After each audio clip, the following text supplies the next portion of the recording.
The blue rosettes are being stitched, the free market capitalist arguments are being formed, memories of Margaret Thatcher are being fondly shared.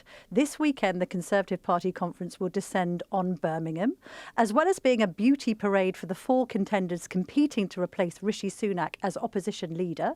That's Robert Jenrick, Kemi Badenoch, James Cleverly and Tom Tugendhat.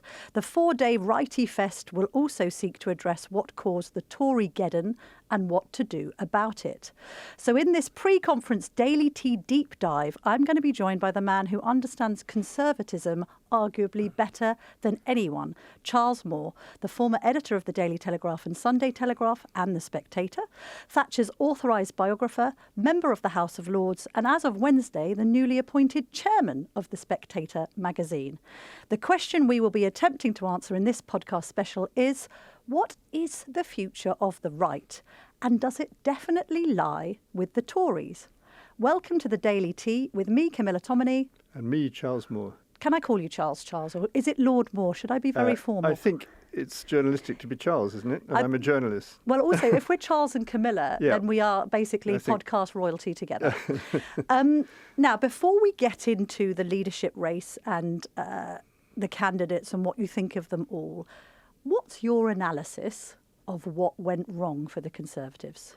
Do you mean over 14 years or over the whole lot? The whole lot. Very briefly, I think that the big explosion was Brexit, because what people don't quite understand about Brexit is that it had nothing to do with political parties as such. And so no big political party was in favour of Brexit, though lots of Tories were. Yes. So once they leave one, what people expected, of course, was a Leave government, but you still had the same government as you'd had before, though Cameron resigned. And so then you had this incredible contest of where are we going? What are we going to do with this? And who's really fulfilling the referendum and who isn't? So that's incredibly divisive and difficult. And that finally worked its way through with Boris actually very brilliantly turning it round and winning the 19 election. But it had created great division, and then was COVID. Yes. And so we never really worked out whether what you might call a normal Tory government. From 2016 onward, we never worked out what a normal Tory government would be. Yes. And that's been so ever since. And therefore, lots of backstabbing and front stabbing and stabbing all directions. Yes, and also I think because of one or two major mistakes about COVID, a vast increase in the power of the state and the amount of money the state spends, which wouldn't have happened in normal times, which is very anti-conservative, but the Conservatives did it. Yes. There's something very odd about the fact that Maastricht and the rebels and John Major and this European question is actually solved for the Conservatives with the Brexit vote and indeed, as you say, Johnson's election in 2019. So you would then expect this party to not be riven, not have a line drawn down the middle of it, and yet still they fight like rats in a sack. Yes, I think actually this is an interesting feature of the new contest, that at last that's changing. So I don't believe that there's a lot of animosity is still there, but I don't believe anybody important in the Conservative Party still thinks we should rejoin. No. That is significant, actually, because that's not been the case for many decades. And even the important ones don't think, oh, what a disaster it all is. What they now all want to do in their different ways is make it work better. And the fact that they're in opposition gives them, I mean, of course, they had a enormous electoral disaster, but it gives them time to rethink that. So I would expect they'd come through that in the coming years. So the argument or the dividing line remains the wets and the stronger righties. We've still got this inability for two caucuses to meet on some issues, the One Nationers and the more fully throated Thatcherites, which it was forever thus. When you look back on the prime ministers that we've had in that 14-year period, Cameron, May, Johnson, Truss, Sunak, do you reserve any sort of, do you apportion any blame to one of them particularly? Did the rot set in with Cameron when he beat David Davis in the leadership race? Was it all Johnson squandering that extraordinary opportunity with that 80-seat majority? I think Cameron was a fairly good, this sounds a bit patronising, but a fairly good second-rank Prime Minister. But of course it all went wildly wrong for him because he lost a referendum, and that was that.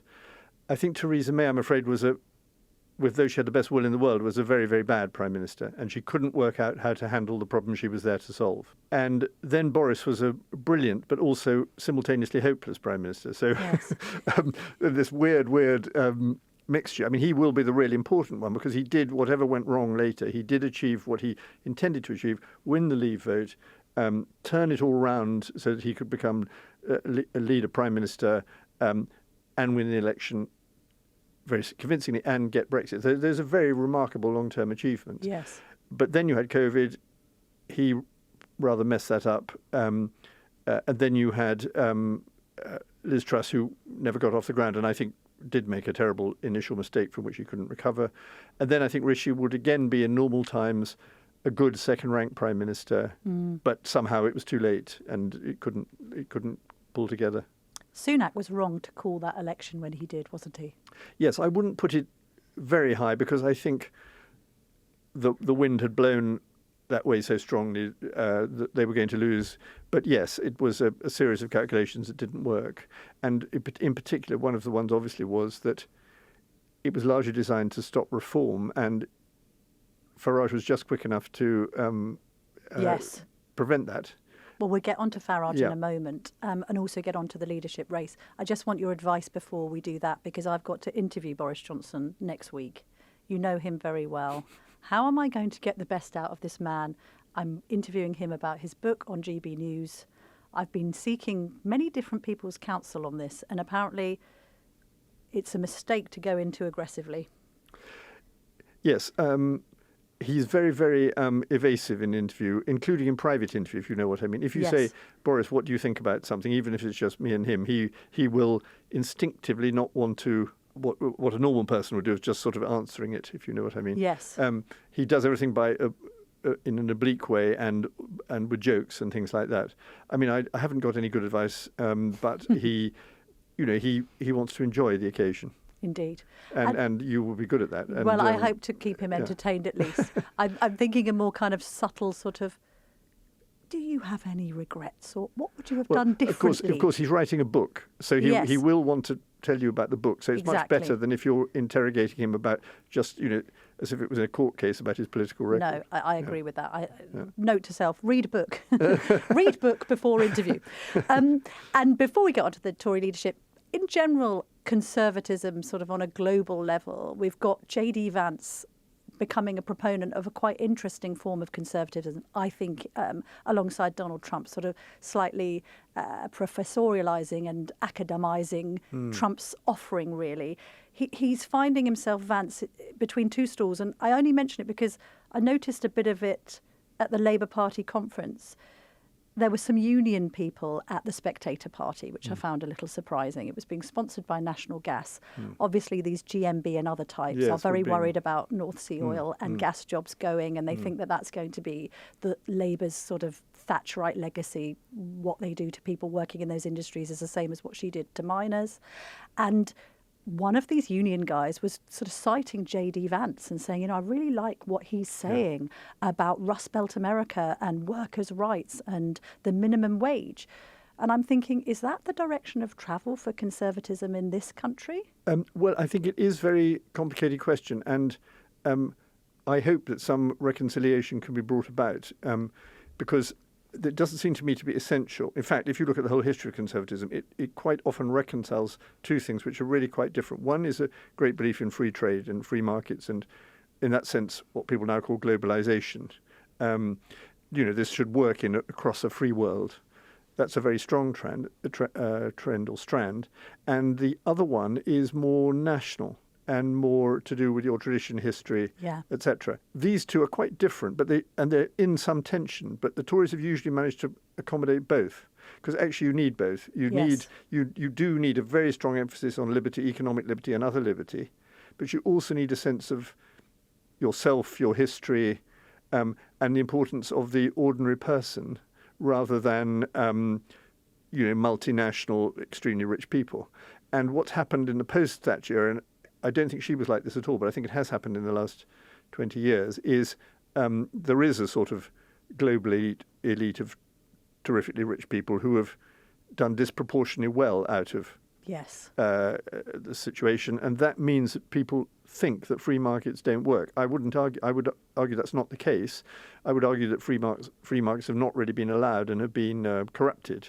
But somehow these things have to go together. Otherwise, you get Trump protectionism, which I think is ultimately a disaster. Yeah. Or you get what we've got now, which is this elite globalization, which doesn't bring its rewards to most people. We might get onto Trump later, actually, because I'd be intrigued to hear your reaction to the cats and dog remark. They're eating pets, and indeed whether you think whether he would make the world safer, or whether Harris is a preferred candidate for the next US president. But let's just stick with domestic matters for now.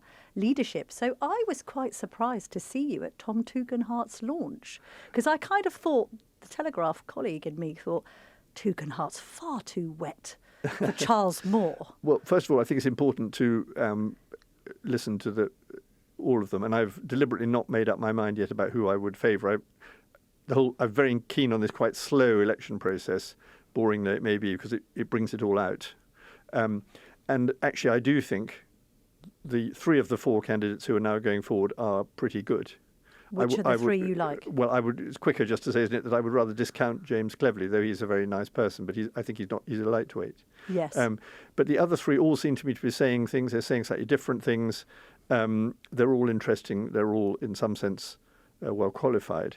But particularly in the case of Tugendhat, I think that it's important for people who are more on the right not automatically to shun people who aren't. Yes. I think Tugendhat is someone who's thought about a lot about these things, is not a sort of retro lefty. No. I mean, he's done some pretty strong stuff on economic issues, and I also very much agree. I think he's the best at understanding the world situation in regard to security and threat of totalitarianism, and that really is not just a sort of. It's not. I know Tory associations won't think so much about this, but we do live in a world crisis. Yes. And so this is not a faraway country of which we know little, to quote Neville Chamberlain. It's a very big risk to the peace of Europe and to some extent to the peace of the world and to the prosperity of all of us, and also to freedom. I think he's good on that, and I think he's well worth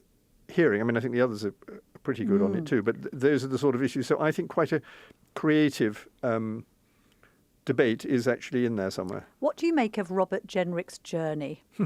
Sometimes when people make a journey, as they say, it is considered cynical. But I would give Robert the credit for, and all politicians, of course, have to be not exactly cynical, but they have to calculate advantage. So if you take Margaret Thatcher, she was always fairly true to her beliefs, but she was pretty loyal to Ted Heath when she worked in the cabinet, and she didn't like some of the things he was doing, like prices and incomes policy, but she stuck with it. And then it was a defeat that made her realise that things were really wrong and something had to happen. And I think Robert may be a bit like that, because it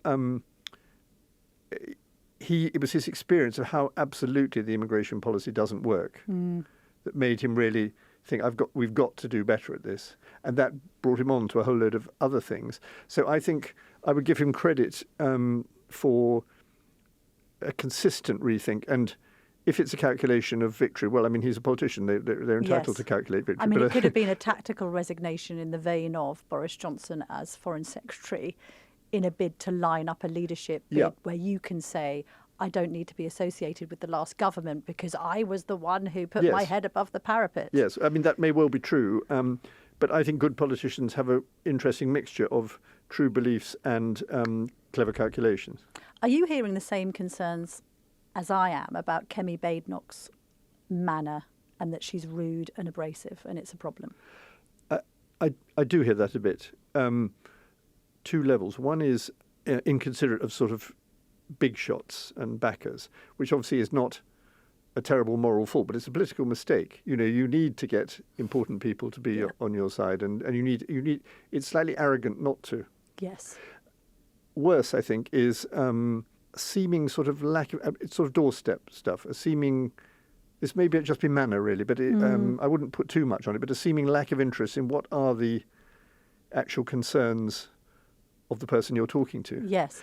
However, she is a brilliant speaker, and she is the best of all of them at sort of taking apart the pretensions of certain type of socialism. So I think she's a formidable force. But I do think the problem you raised yourself, Camilla, is of some significance. Do you get Thatcher vibes from her? Purely because some people have said you go for one of the blokes, it's kind of a safe bet, particularly Robert Jenrick, slightly reminiscent of sort of Cameron, neat and tidy, slick back hair, suit. I think he's taken a Zempic or admitted to that. And actually, Badenoch perhaps is the only real nettle grasper. Somebody said to me, oh, well, Thatcher used to cross the road to start a fight. And I thought, I don't know if she did, actually. No, I agree that she didn't. She liked to be ready for a fight, and she's very good at fighting when it happened. So in the famous whole sequence of the miners' strike, she did not want the miners' strike, but she did want to be ready if there was one. Yes. And then when it had to fight, my goodness, she fought. But I think you're right. And I worry about Thatcher imitators, because I think what they think she was, they just think she's a conviction politician, we've got to be tough, we've got to... But actually, she was also a very, very canny politician. Yes. And she thought it through over a long period. And she was very interested, without being nerdy, in the actual policies you should pursue to achieve your aims. And she was good at picking the right time. And she was incredibly hardworking. And particularly because of social media, I think a lot of politicians imagine, this would be a criticism I would have of many of them in all parties, and also of Farage, actually, is that they think that saying something is the same as doing it. And actually, they're not necessarily thinking through how this would issue in policies or campaigns or manifestos, and if you like, it's a bit selfish. Yes. It's a bit sort of, look at me, aren't I saying these brave things? Yeah, now, but you don't actually have to execute them. You can say whatever you like. You do need that sort of courage and aggression. Yes. But that's a bit of my anxiety about all modern politics, actually, and it would be a bit of an anxiety about Kemi. See, if you were to watch Mrs. Thatcher when she was at a similar stage, i.e. when she was trying to become Conservative leader, what she most of all was doing, completely forgotten now, but it shows how different things were. She was fighting every night very long debates in the committee of the finance bill on the floor of the House of Commons. Yes. So every night, these MPs, who were the only electorate for the leadership at that time, were seeing how incredibly good she was at taking apart the Chancellor of the Exchequer with his Dennis Healey, with whatever he was. Yes. And in fantastic detail. And in those days, Parliament debated, she was often debating until 1 a.m. or whatever. And she was fighting the leadership campaign. And so there was a tremendous sort of seriousness of purpose about it, and a real careful commitment. I mean, are the Conservatives just too hung up on the idea of trying to find somebody who can emulate Thatcher? Is it perhaps the case, a little bit like Queen Elizabeth II, that you find sometimes in life these extraordinary women of great character come along and they can't really be replicated? They're just a one-off. Or you could say the same about Churchill. Yes. Margaret Thatcher had a uniqueness in, as you say, her work ethic, the courage of her conviction, her background, how she was able to combine sort of both being a mother and having the pinny on while she was serving up shepherd's pie in Downing Street, to, as you say, being at the dispatch box as this extraordinary performer. Like, is it should Conservatives just drop the whole Thatcher thing, because you're never going to find another one? Well, don't drop it, but don't imitate it. We live in a different age, and there are different problems. But and in fact, I'm doing a project about this for Policy Exchange think tank about Reagan and Thatcher, because you do need to learn the lessons from them, and that's not the same as copying them. So you need to study the failures and the successes. And I think the greatest thing, when she died and people kept interviewing me and they said, well, she was very divisive, I said, well, the most important single word to use about her premiership is that she was very successful, which doesn't mean that you necessarily agree with her. But the point is, she worked out the aims, she achieved a very high number of them, and she did it in such a way that she kept winning. So she won all 3 general elections and was Prime Minister for 11 and a half years. So how did that happen? And what qualities are required for that? And you can do a similar thing with Reagan, and it's not only on economics, it's also on fighting your enemies, fighting the Cold War, and which again is comparable now. And that's the way to think about it, quite coolly, and not imitate necessarily the style and so on. But you'd certainly have a very different type of handbag this day. Yes, you would. I'm really intrigued to hear your answer to this question, both as Thatcher's authorised biographer, but also a former newspaper editor of a certain era, of a pre-social media era. Would Thatcher have fared as well in 2024 with a 24-hour news cycle and literally every statement she has ever made being hyper-analysed on Twitter and such like? Well, I always refused to answer the what would she question, because my only selling point is that I know what she did do. Yes. And I think people tend to make it up a bit when they say what she would. But it's worth bearing in mind that she was a very good campaigner, and good campaigners can adapt to the methods of a particular campaign and the cultural. So it's not hard to imagine her knowing how to tweet, and because she was always very good at direct points. Yes. She could encapsulate things. Just for example, because it was just before she became leader, it is now a playoff between her and Willie Whitelaw.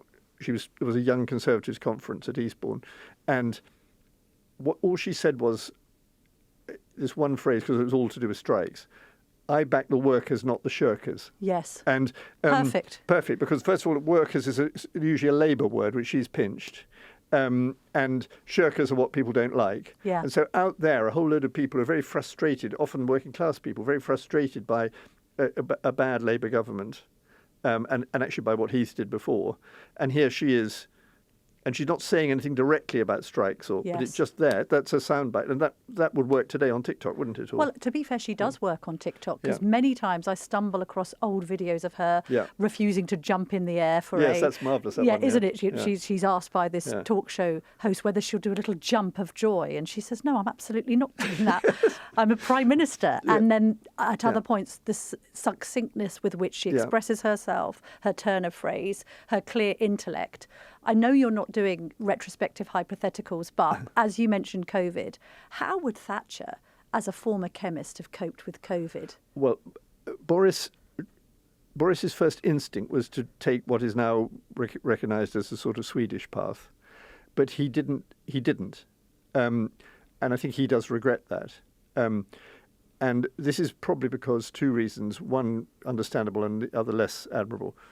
The understandable one is that the National Health Service was in a terrible mess, so it was actually very difficult to do, and that wasn't his fault. Yes. He had to do something very quick to calm nerves, so he probably did have to do the first lockdown. But the other was, I don't think he'd sufficiently worked out his beliefs to be confident about how to move through this terrain.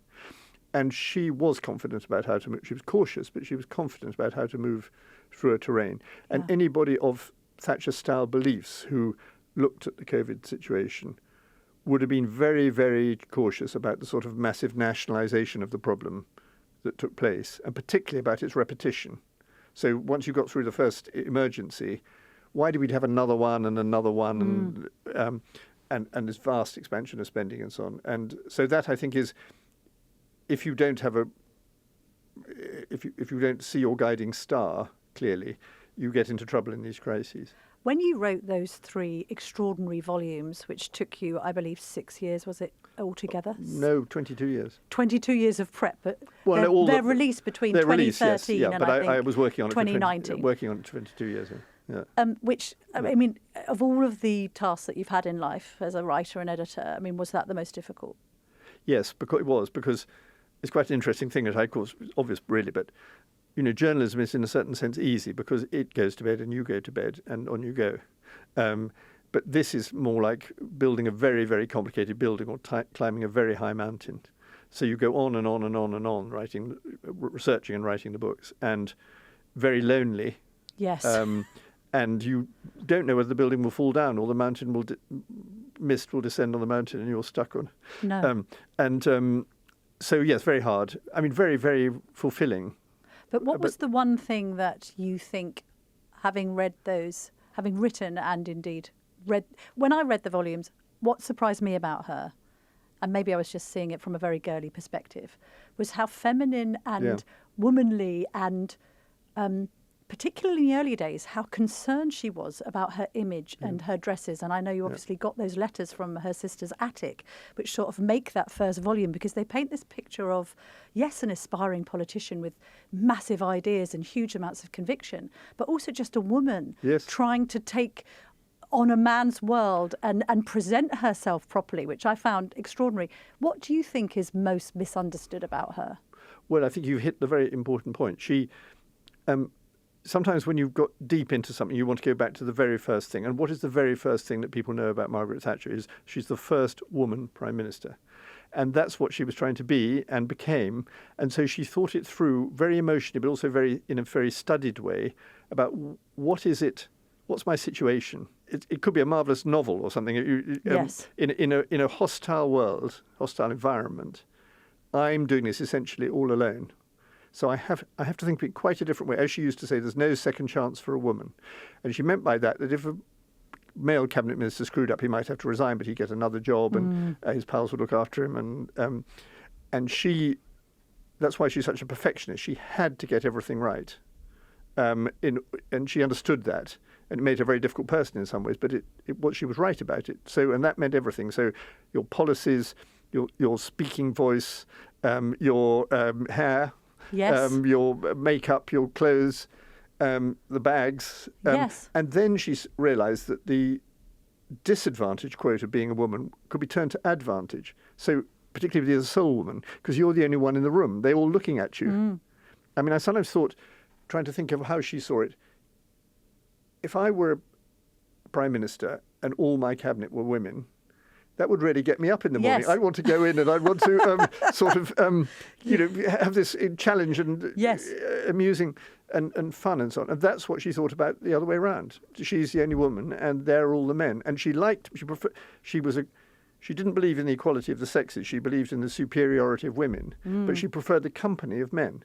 So she would go in. It's just incredible fun. Yes. I mean, I really think fun is almost the right word for it, as well as the sheer dedication of being able to boss all these other people around and have these interactions with them. And, well, the only leadership candidate that's spoken about having fun, funny enough, is Kemi Badenoch.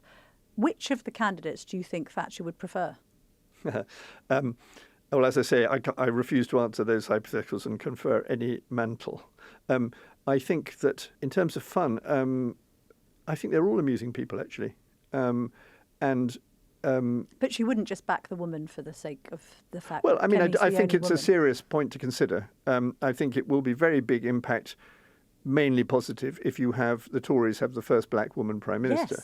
Yes. That's definitely true. But that shouldn't also override all other considerations. So you've got to think of... But might it also reflect badly on the membership if they reject a strong black woman in favour of a stale and pale man? If it's, for instance, Robert Jenrick or Tom Tugendhat in the final two, it could be Badenoch and Cleverly, which might represent a degree of Conservative progress. Yes. Well, I wouldn't really agree that it would reflect badly, because they have to make it... I think they're sufficiently qualified and there's been sufficient selection for them to make a choice based on actually how well are these people performing. Yes. So I would be very hesitant about blaming why anybody... It seems to me the three I've mentioned are all eminently choosable. And so no. But, don't have tokenism, but do recognise the importance of... and which the Tories have been much better at than Labour, actually, at breakthroughs. The breakthrough of the Jew with Disraeli, the woman with Thatcher, the people of colour now with Rishi and so on. Rishi Sunak. Let's move on to Nigel Farage. I'll see from your face what you think of the idea of Nigel Farage. Again, somebody who claims to be a Thatcherite, somebody who's obviously caused a huge amount of upset during the last election, coming second in all of those seats, knocking people off their perch, including Brexiteer Jacob Rees-Mogg, Brexiteer Andrea Jenkins, who I think was very much close to the reform project. I was just speaking to Alistair Heath, the editor of the Sunday Telegraph, earlier, and we were just discussing which Tory candidate might be best placed to try and do a deal with reform. And he had suggested that perhaps Jenrick would be a better negotiator on that than Badenoch. I don't know.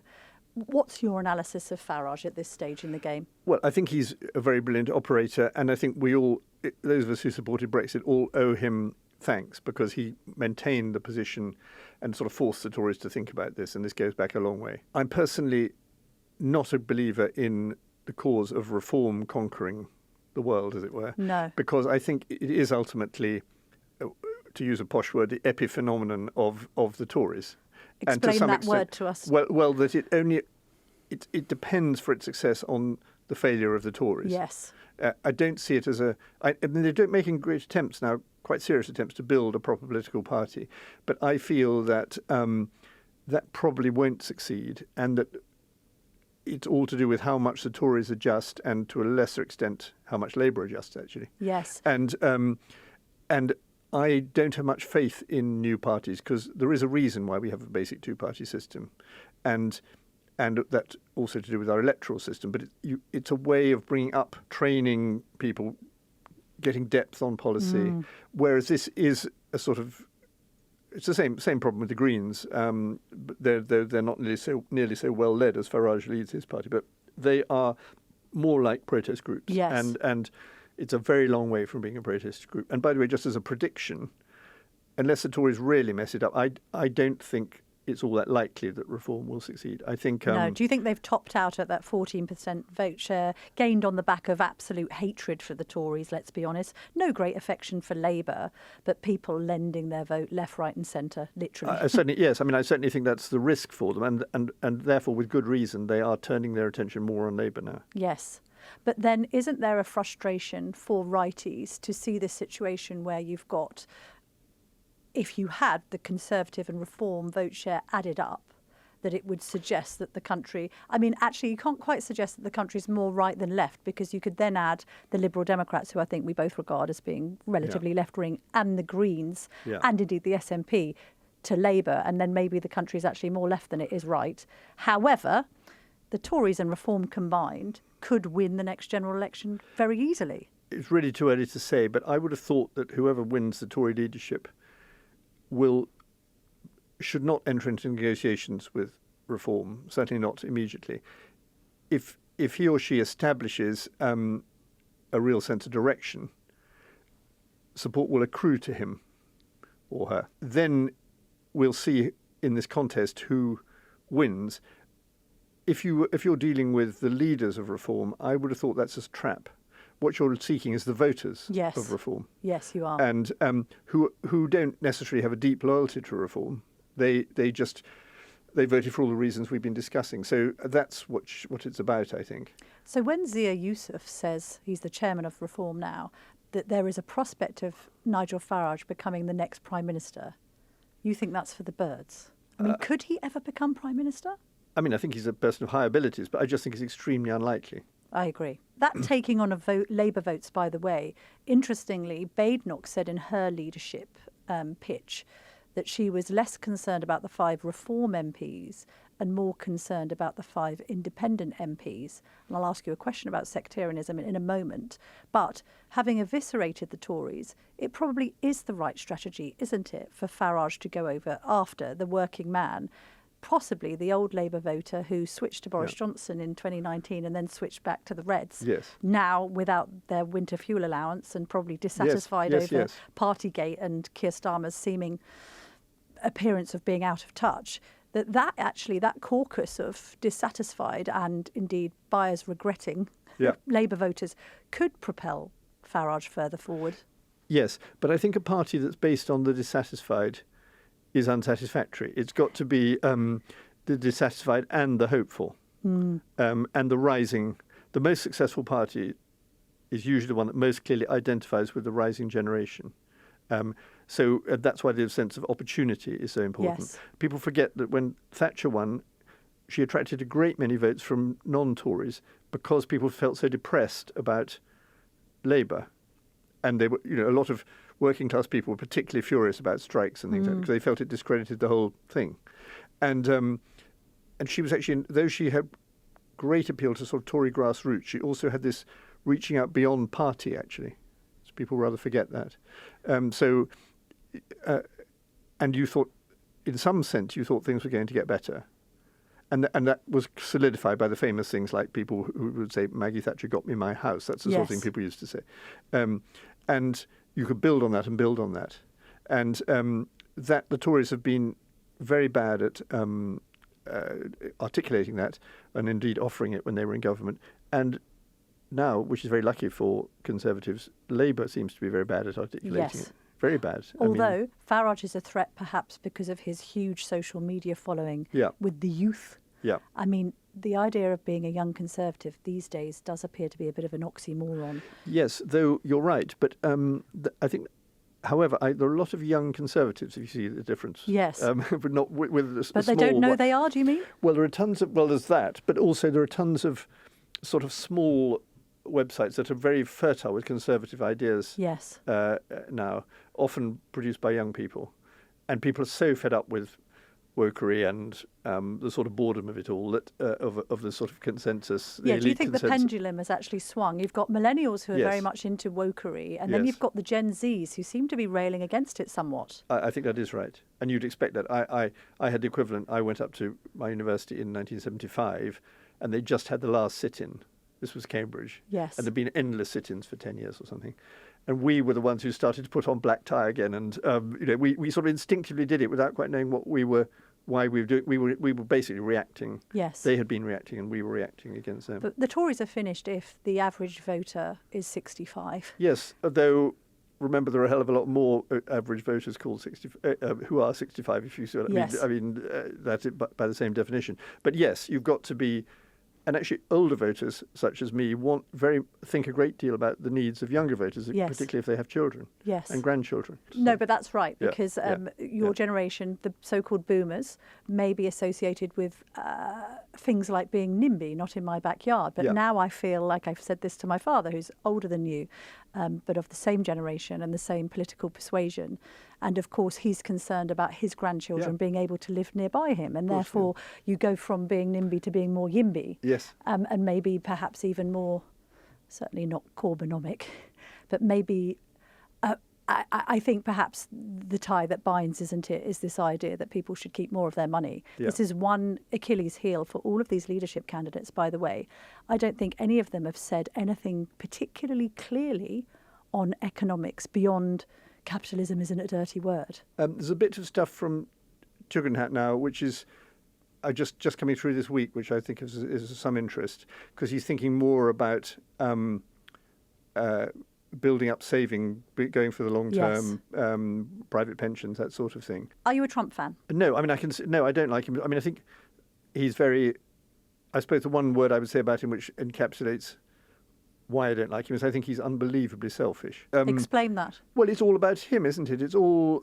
he almost literally can't listen to what another person says for a second, and it's sort of a great big bloated baby, sort of. But he does have a certain brilliance, because he does somehow pick up people's discontents. Yes. And also, it reminds me on a massive scale of what used to happen in Northern Ireland with Ian Paisley. Voters would say, well, I don't like him, but he's our man. He's a big man on our side, and everybody else is against us. And that's what he's saying to a great many American voters, and I can see why they respond well to that. He's, whatever could be said against him, and I've said a few things just now, he's not part of what we in Britain call the blob. He's not part of this endless, self-serving, corrupt elite. No. He may be corrupt, by the way, but not in that way. No, I know exactly what you're saying. But then do you think that the world will be safer with Trump or Kamala Harris? Well, I'm so pleased I'm not an American voter, because I really don't know. I mean, I think there's almost nothing to be said for Kamala Harris's policies, and I'm not especially impressed by her character. And in some ways, Trump presidency brings benefits, but for me in particular, I just think his attitude to Ukraine is wrong and terrifying, because we must understand that the peace of Europe, and particularly free Europe, is at stake, and to a lesser extent, the peace of the world in all of this. And that's caused by Putin's pure aggression, and also by sort of appeasement by a lot of people, including Trump. Now, Trump, of course, thinks in his vanity that he can get a good deal. Yes. But I cannot see how the deal he's likely to get would be good for Ukraine or for the rest of us. You have covered a great many stories in their time, particularly involving world leaders. I would love to get your reaction to Trump's statement that Haitian immigrants were eating cats and dogs. When you watched that, what did you think?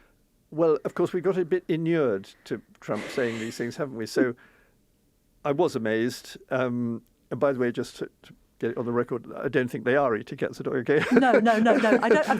Do you know what? The Telegraph have investigated, and so far we found no actual evidence of pet eating in Ohio. Yes, exactly. But it shows how strangely things have moved, that though people were outraged, etc.,